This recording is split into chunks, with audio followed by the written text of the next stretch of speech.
yo les voy a hablar de los aspectos distintivos del desarrollo psicoemocional en superdotados. Luego tengo, si Javier estima oportuno, luego tengo como una parte práctica. Javier, ay, Juan, perdón, ya los nervios del directo. Una parte como práctica, ¿no? Para que les haga pensar un poquito, ¿vale? Entonces, vamos a ir con la parte de introducción y luego vamos a ir a la parte de práctica. No me funciona, no sé por qué. Pues es que juego mucho con el... Va. Bueno, como ya han comentado varios de mis compañeros en las demás ponencias... ¿Sí? Fenomenal. Conmigo no quiere.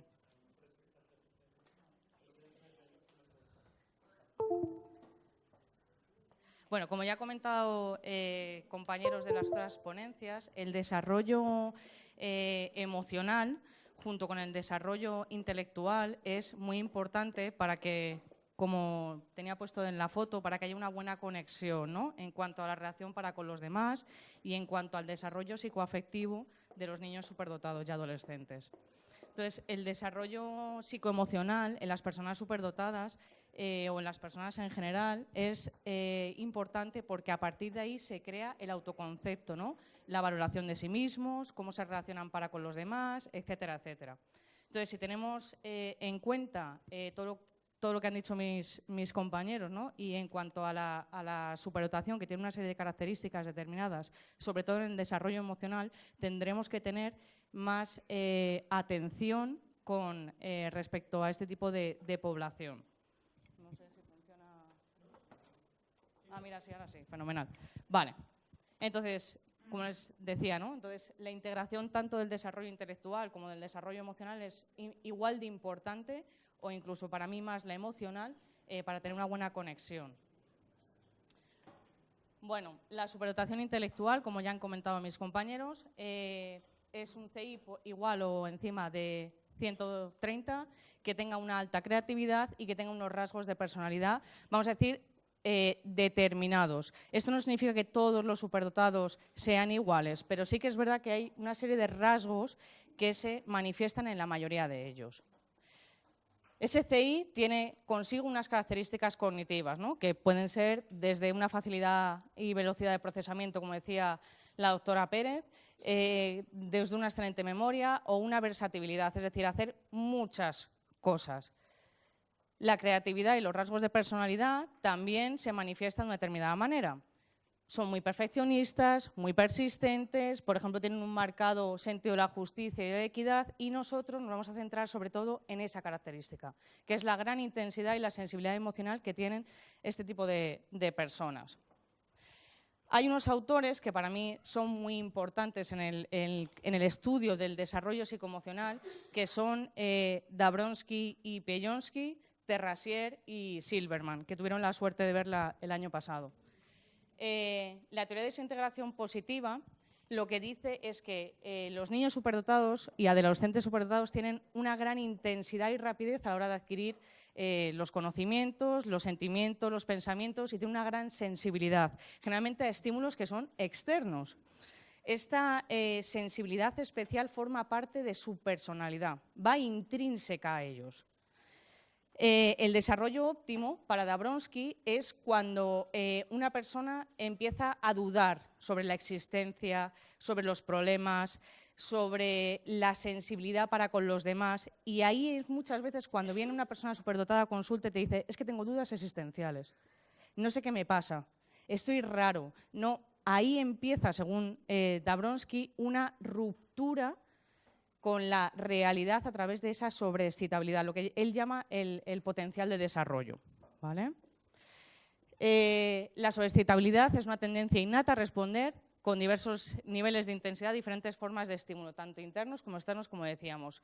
Por ejemplo, y de hecho ya salía antes en el testimonio, ¿no? Cuando se marca a un niño de su entusiasmo es muy excesivo, es que es muy entusiasta con determinadas cosas. Fenomenal. Su energía como hiperactividad, y de hecho el testimonio lo comentaba, ¿no? Es que a mí se me diagnosticó de hiperactividad. Y de hecho Dabrowski, antes venía con María Dolores hablando, Dabrowski es uno de los primeros pioneros que asocian esa sobreexcitabilidad motora con el TDAH. No es que el niño tenga un TDAH, es que el niño superdotado suele ser movido, suele ser inquieto por esa estimulación que necesitan. Igual que ahora veremos el hablar muy atropellado o el moverse de manera constante, etcétera, etcétera. Y su sensibilidad a veces se interpreta como inmadurez. ¿Por qué? Porque como ahora veremos, Terrasier, en algunos testimonios que les he puesto, lo define muy bien, ¿no? Yo puedo tener un CI muy elevado, con 5 añitos, un CI que corresponda a un niño de 10 años, pero me siguen dando miedo los monstruos.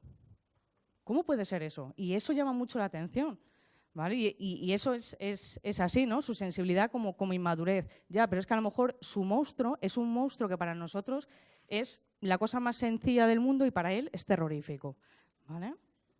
Bueno, los tipos de sobreexcitabilidad de Dabrowski son 5, ¿no? El psicomotor, que es un aumento de energía y de actividad. El hablar muy rápido, el atropellado, la inquietud, el no paro quieto. De hecho, pueden aparecer tics, que es muy característico también como forma de somatización en los niños superdotados. Esa parte sensual, que es un aumento en lo estético, en lo sensorial, como decía antes María, ¿no? Los ruidos, los olores, la sensibilidad de la piel, ¿vale? Que muchas veces esas etiquetas que les molestan y no paran quietos y empiezan y se mueven y se revuelven, y esa sensibilidad que tienen a nivel dermatológico. A nivel intelectual, una actividad mental muy intensa, ¿no? Que esa es la característica y que todos conocemos, estar constantemente aprendiendo, inquietos, saber más allá, la curiosidad mental. A nivel de imaginación, la creación, la imaginación, la fantasía, eso es característico de ellos.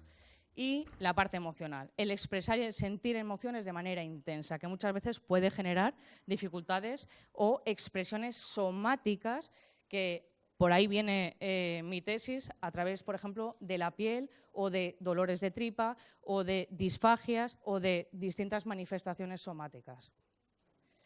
El síndrome de disincronía de Jean-Charles Terrasier dice algo por el estilo, ¿no? Hay un desfase entre la parte interna y la parte externa o social del niño o adolescente superdotado.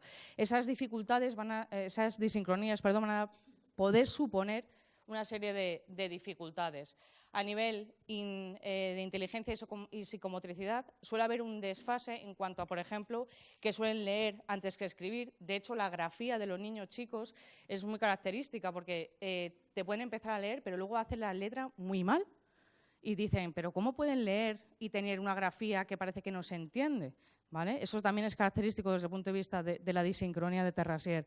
Aquí les pongo un testimonio, ¿no? La madre de M. de 5 años de edad refiere que su hijo comenzó a leer alrededor de los 4 años de forma autónoma, viendo leer a su hermano mayor. Sin embargo, le costaba mucho realizar el trazo de las letras dentro de la propia cuadrícula que dan los profesores, ¿vale? Eso suele ser lo característico. Lenguaje y razonamiento suelen comprender antes que ser capaz de explicarlo, que muy bien lo decía antes la doctora Pérez, en el sentido de que muchas veces saben lo que están intentando resolver, pero son incapaces de explicar cómo han llegado a esa deducción, ¿vale? Ahí también hay una disincronía. 5 añitos de edad, comienza a llorar al ver que los peces en la pescadería y su hermana L. de 4 añitos le dice que no debe de llorar porque todos los animales nacen y mueren, que así es el ciclo de la vida. Y tan pichi se queda. Ya lo ha explicado, lo ha entendido y se acabó, ¿vale? O él adopta de manera textual las palabras de la película del Rey León, que habían visto esa mañana razonando el proceso biológico de la muerte, pero teniendo que hacer uso de las palabras prestadas de la película, ¿vale? Bueno, en cuanto a la inteligencia y la afectividad, suele haber un desfase entre la madurez emocional y la inteligencia. Yo tengo un CI de un niño de 8 añitos, pero emocionalmente puedo estar, y aquí lo explica muy bien Silverman y Terrasier, puedo estar a mi edad cronológica o incluso a veces un poquito menor. Entonces ahí es lo que llama la atención, ¿no? Esa situación en la que como un niño con un CI de 135 es incapaz de ver que un monstruo no existe. Y entonces choca, ¿no? Esa disincronía. La madre de 8 años de edad le cuesta comprender que su hija sea capaz de construir un dron, pero siga durmiendo con un peluche, ¿vale? Son cosas que son raras. O de 5 añitos de edad refiere que se pone muy nerviosa cuando piensa que después de la muerte no hay nada, que nos convertimos en partículas que van al universo y nuestra cabeza deja de pensar y de existir, ¿vale? Pero luego se hacía pis en la cama. Entonces la madre era como, no entiendo ese proceso, esa disincronía que suele haber, ¿vale?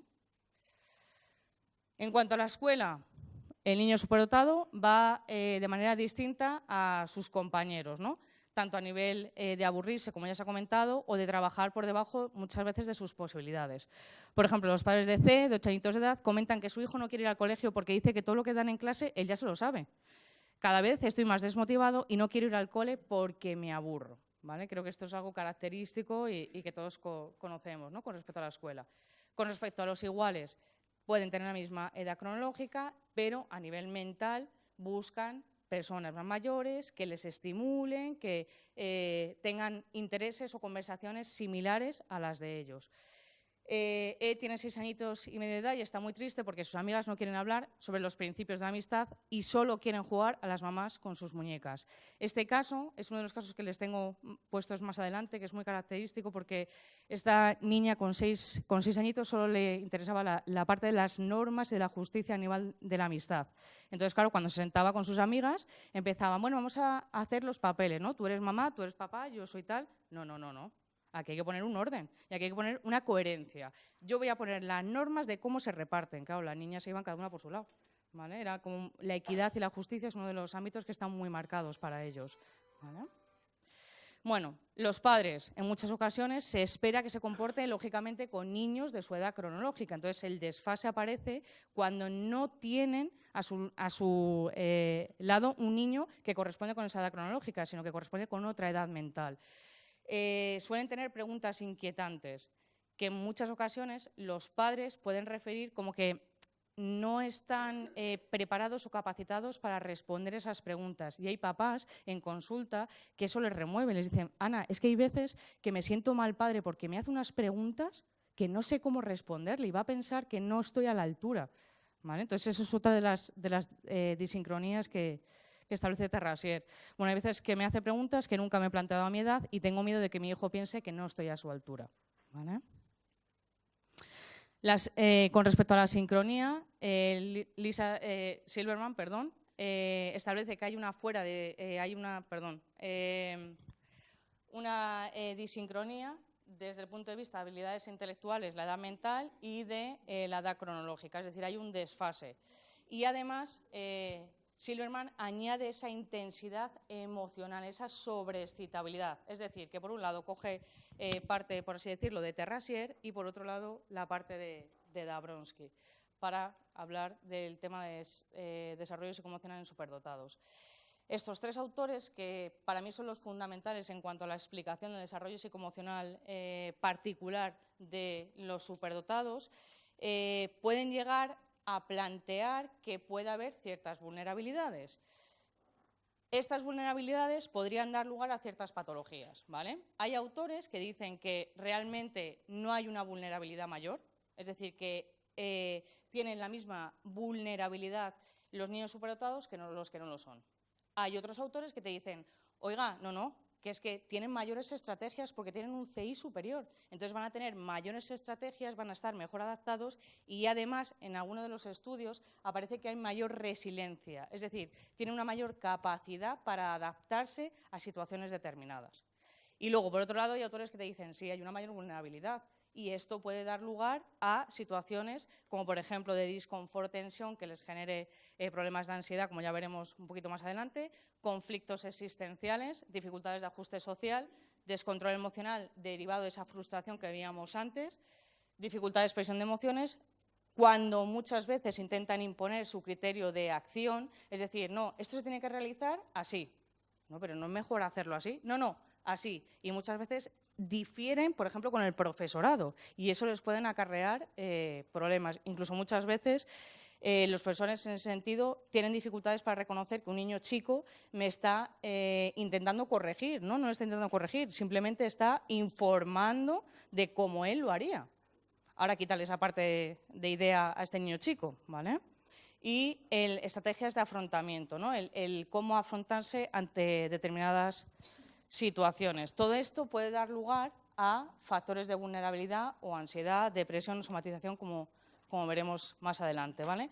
En cuanto a la sensibilidad e intensidad emocional, suelen ser estos los motivos que más vulnerabilidad pueden producir. Por ejemplo, como les comentaba con el caso de E. El hecho de ir contra las injusticias, el poner una serie de normas o una preocupación o sufrimiento porque las normas no se llevan a cabo como deberían, ¿no? O el tema de la justicia, eso puede provocar una serie de reacciones intensas que pueden llegar a haber un desfase a nivel de actividad, sobre todo de ansiedad y depresión, ¿vale? Sobre todo la motivación, esa motivación de voy a intentar ayudar a los demás, voy a intentar buscar una solución, cuando a veces son incapaces. El caso de una de las chicas que tuvimos nosotros en el centro, esta chiquita decía, es que yo quiero ayudar a las personas que no tienen para comer, pero es que no sé cómo hacerlo. Chiquita de 5 años. Claro, es que no tiene recursos. Entonces, muchas veces esa falta de recursos les produce frustración, les agobia el decir, tengo solución, parece que la solución es la idónea, pero ¿dónde tengo esos recursos para poder apoyarme, ¿no? Y eso les genera a ellos frustración. Y luego, impotencia para poder solucionar ese tipo de situaciones. En cuanto a autores que pueden decir o que dicen y subrayan ese desarrollo asincrónico como generador de dificultades, tenemos el grupo Columbus, que es un grupo americano formado por padres, profesores y psicólogos que hacen muchísimo hincapié en el desarrollo asincrónico y el desarrollo desigual de las personas superdotadas y, sobre todo, la noción de Dabrowski de esas sobreexcitabilidades. Es decir, que habría que tener muy en cuenta en este tipo de niños ese desarrollo asincrónico para poder ayudarles, que muchas veces no es intervención, que muchas veces pensamos intervención tiene un problema, no, es ayudarles, guiarles para que estén bien adaptados. Roper señala que no es separar la parte emocional de la intelectual, que lo importante es llevarlo de manera conjunta. Las emociones y el intelecto difieren en los niños superdotados, pero esto no significa que vayan por delante, es lo que dice esta autora, ¿no? Es decir, hay una diferencia, son distintos, pero bueno, eso no significa que haya un desfase, ¿no? Hollywood, que es una de las pioneras en cuanto al estudio de la disincronía, vamos a llamarla así, emocional, ella dice que, bueno, que hay que tener cuidado porque muchas veces un niño chico con una capacidad intelectual muy grande, o sea, es decir, como un adulto, el estar en un cuerpo de un niño chiquitillo le puede generar problemas. No sé si han visto la película del pequeño Tate, pero es una película muy representativa de esta situación, ¿no? El cómo él quiere ir a la universidad, establece una relación con un niño más mayor, entonces cuando él empieza a consumir alcohol hay como un desfase, ¿no? ¿Y por qué bebes? No es lógico, claro, todavía no está adaptado a esa situación. Y cuanto más pequeño sea el pequeñín, más dificultades puede llegar a tener, ¿vale? De hecho, esta autora dice que entre los 4 y 9 añitos es un periodo crítico para poder desarrollarse de manera correcta, ¿vale? El acta de Marland también ya señalaba en esta ley que muy cuidadosos con el hecho de la sensibilidad, porque esto podría llegar a presentar vulnerabilidades y que sería recomendable que de manera conjunta, igual que vamos a hacer un apoyo cognitivo con los niños, sea importante un apoyo emocional. Freeman decía que esa alta capacidad les podría servir de protección efectiva, ¿no?, ante determinadas situaciones. Sí que es cierto que esa insensibilidad podría aparecer en la adolescencia cuando se han hecho como una especie de máscara, ¿no?, de armazón para protegerse de situaciones en las que se han sentido vulnerables. Y que también va a depender, y esto para mí es fundamental, del apoyo externo, tanto del colegio como de los padres, porque muchas veces se dejan de lado y creo que es un apoyo fundamental para el desarrollo positivo de este tipo de niños. Entonces, si esto se mantiene en el tiempo, podría llegar a aparecer ciertas manifestaciones, ¿no? Ciertas manifestaciones del tipo psicopatológico, por ejemplo, depresión o ansiedad o síntomas internalizantes. Como les comentaba, la tesis lo que se intentó buscar era si tenían algún tipo de manifestación concreta debido a estos desfases, ¿no? Todo empezó porque yo me fijaba que en consulta muchos de ellos referían problemas de de somatización. Y dije, qué curioso, ¿por qué se manifiesta? Y ya no solo de somatización, sino de piel. Me llamaba mucha atención que muchos de los niños tenían psoriasis, tenían dermatitis y tenían escoriación neurótica, que es rascarse. Entonces, a partir de ahí, pues dije, voy, como le comentaba antes a María Dolores, ¿no? 5 años de ardua tesis para buscar a superdotados con un mayor CI de 130 y salieron resultados significativos en que presentaban mayor ansiedad, mayores problemas de piel, curiosamente, y de hecho en mi proyecto fin de carrera intenté buscar una asociación entre la piel y la parte cognitiva y efectivamente hay estudios que surgen de la misma capa germinativa y que por eso muchas veces esa parte cognitiva se puede manifestar a través de la piel, ¿vale? Entre otras variables. Y además presentaban más alteraciones concretamente digestivas, más vómitos y dolor abdominal, que eso es lo que nosotros veíamos en consulta, que la mayoría de ellos, cuando tenían alguna situación conflictiva, a nivel sobre todo emocional, ya fuera para con los demás o para con ellos mismos, lo referían con dolor de tripita. No es que me duele la tripa, es que tengo ganas de vomitar, es niños muy chiquititos, además, entre 3 y 4 años. Se provocaban a veces el vómito o vomitaban ya porque no tenían una situación de cómo digerir, ¿no? Esa parte emocional. Y además tenían más dificultades los niños que los adolescentes superdotados, ¿vale? A la hora de gestionar la somatización.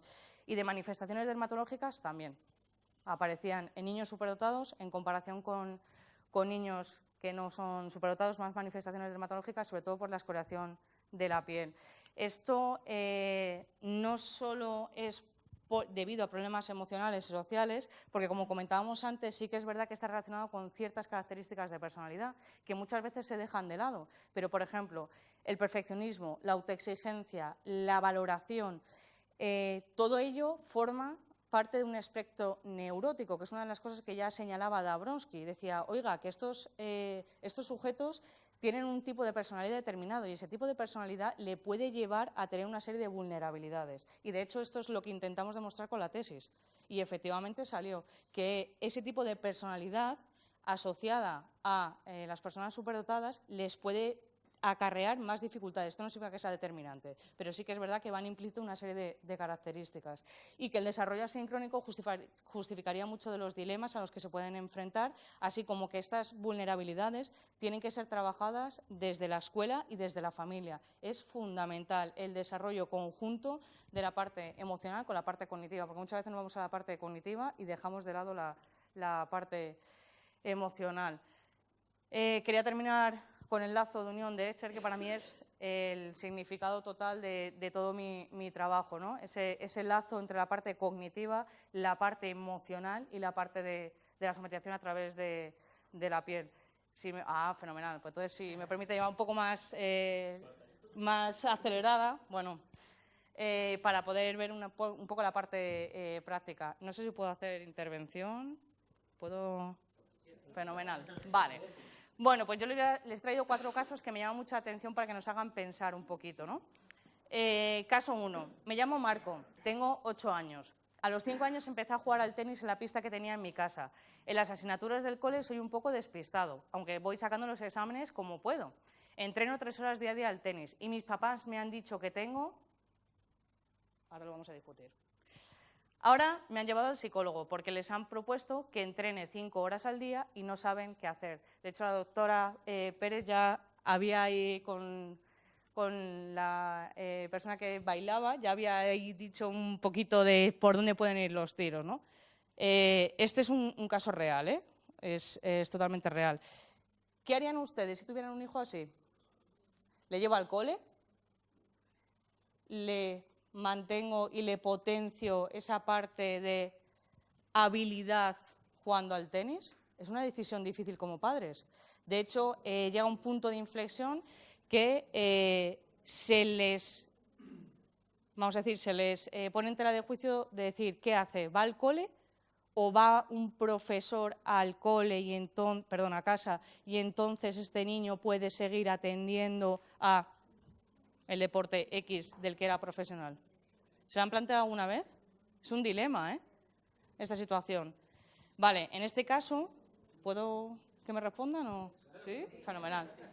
¿Algún valiente que haga alguna reflexión?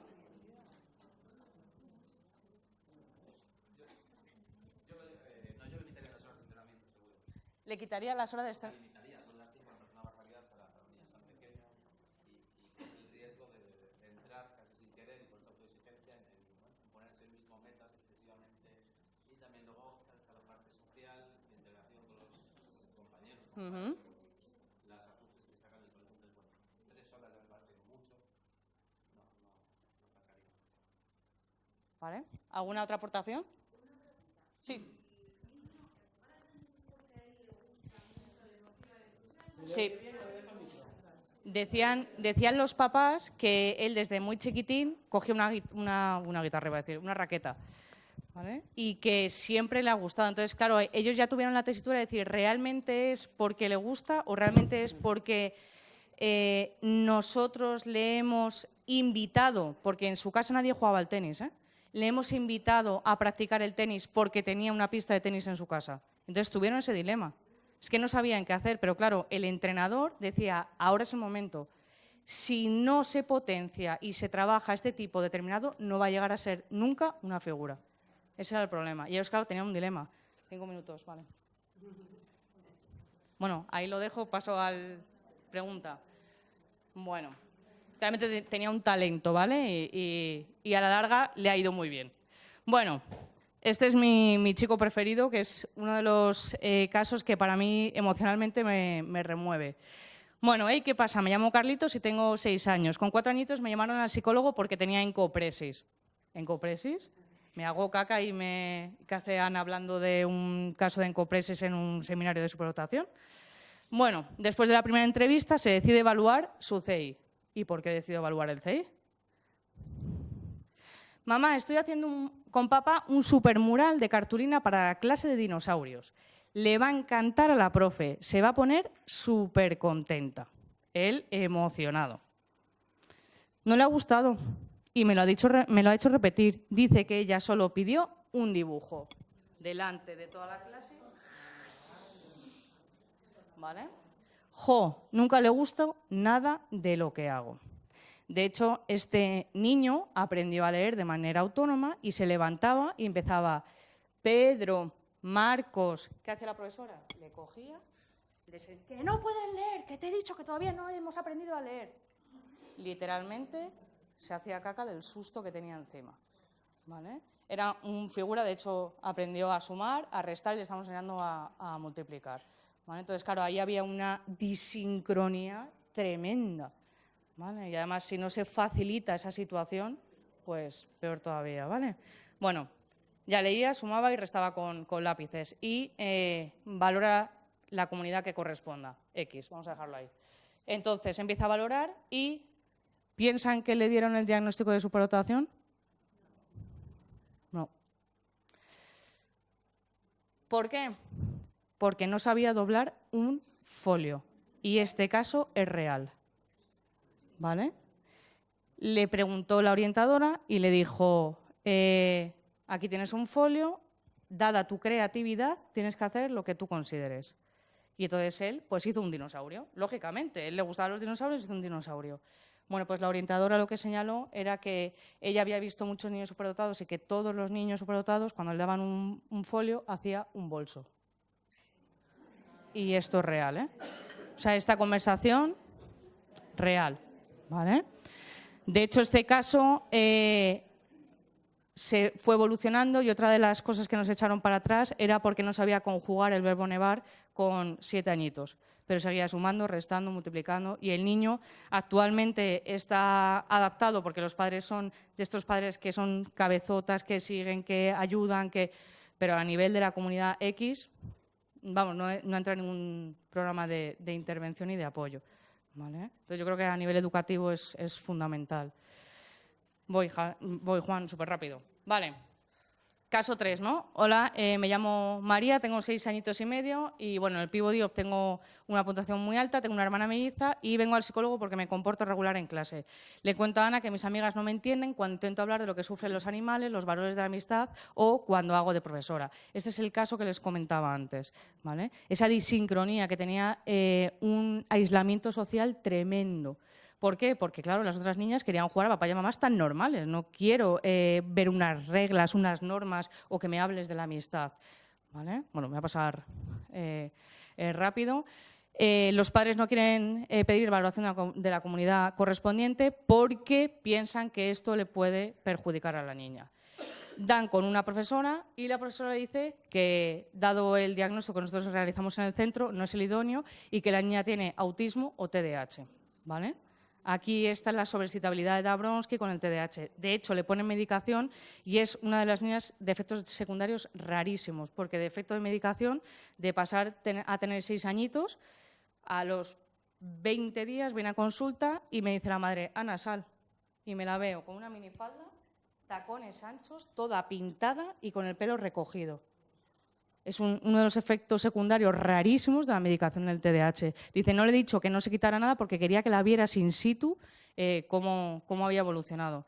Que era lo que comentaba antes el testimonio, ¿no? Que muchas veces a niños se les pone medicación cuando no le corresponden y puede dar efectos colaterales importantes, ¿vale? En este caso. Y de hecho tuvo un desarrollo precoz. Y bueno, ya el último caso de adolescentes, ¿no? Hola, me llamo Lisa Simpson, tengo 14 años y como ya sabéis, soy una buena estudiante, aunque ahora estoy empezando a bajar las notas y suspender. Mis padres dicen que he cambiado de estilo, lo que comentaba una compañera, ¿no? Que muchas veces buscan esa aceptación social antes que la intelectual. Bueno, me traen al psico y me dicen que sí puedo ser. ¡Buah! Yo paso, el psico se va a enterar porque le voy a vacilar un ratito. Y estas muchas de las cosas que aparecen, ¿vale? El hecho de decir, como soy adolescente, prefiero mi integración a nivel social, sobre todo siendo mujer, que me lleven a un centro de superdotados, ¿vale? O a un centro para que me evalúen. De hecho, las respuestas estaban hechas adrede. Tenían mensajes las respuestas, o sea, que era una coquito. Bueno, anamnesis con los padres, ¿no? Para poder hacer intervención con ella, entonces se le preguntó, ¿no? que qué le gustaba o cómo la podíamos atraer, ¿no? Le gustan los retos, le gusta la filosofía y le gustan los juegos de lógica y memoria. ¿Y qué hicimos? Pues nada, utilizar las 3 cosas para intentar atraerla y que al fin y al cabo, que es lo que quiero dar a entender, que muchas veces, y lo decía antes María, ¿no? Me aburren lo que hacen mis amigos, beber un día vale, pero todos los días, entonces se aíslan. Me gustaría estar en un grupo de filosofía, la gente de clase me decía que era muy rara, extraterrestre, y a mi mejor amiga la llamaban enciclopedia andante. Entonces, ¿qué pasa? Que ahí surgen las situaciones de bullying, ¿vale? Lo que quiero llegar a entender es que al final, antes o después, termina saliendo. Da igual que te ocultes, da igual que te tapes, da igual que simules una careta que no te corresponde, pero la que es lista, la que es inteligente y al final todo se muestra, ¿vale? Y ya está.